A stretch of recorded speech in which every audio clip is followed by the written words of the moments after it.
After the season finale of Loki, there is a lot of questions of what comes next for the MCU when it comes to the multiverse and the quantum realm. We know that the upcoming AntMan Quantumania will specifically be dealing with one of the variants of Kang going rampant on the quantum realm. So let's talk about all the clues of what is next and what might be happening in Quantumania.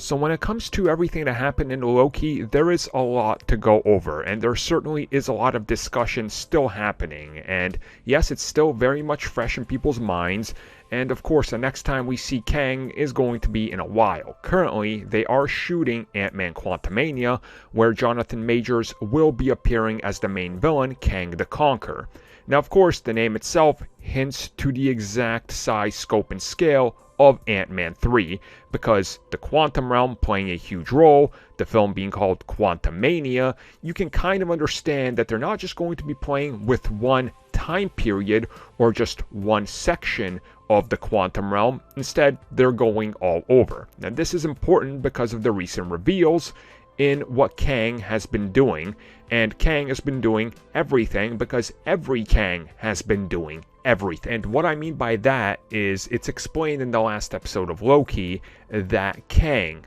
all versions of Kang seem to find their way into the TVA and at some point come in contact with one another. The main one that we saw at the end of Loki is just one of many, but others are always trying to survive, are trying to come out of where they're at, and their origins and what they look like, what they do, and how they're presented are different. Ultimately, one Kang won, which happens to be the one we see in Loki, but now that he's gone and the entire multiverse has splintered and is spinning off without any control, Kangs can now emerge everywhere, and Kangs throughout history can officially continue to live on because there's nobody pruning the timelines or removing them like the main one was that we saw in Loki. Meaning that whoever the Kang is that is showing up in Quantumania,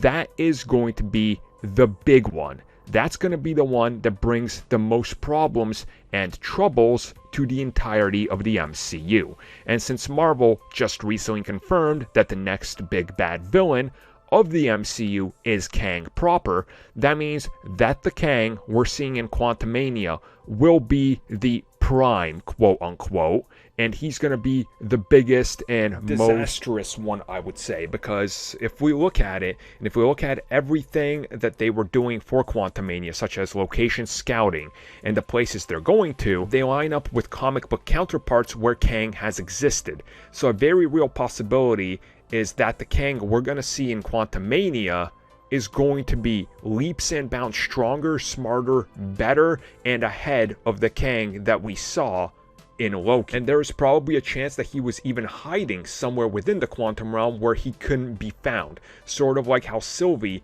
was hiding in apocalyptic events. So it's going to be interesting to see how exactly they make this new Kang the be-all end-all to all Kangs.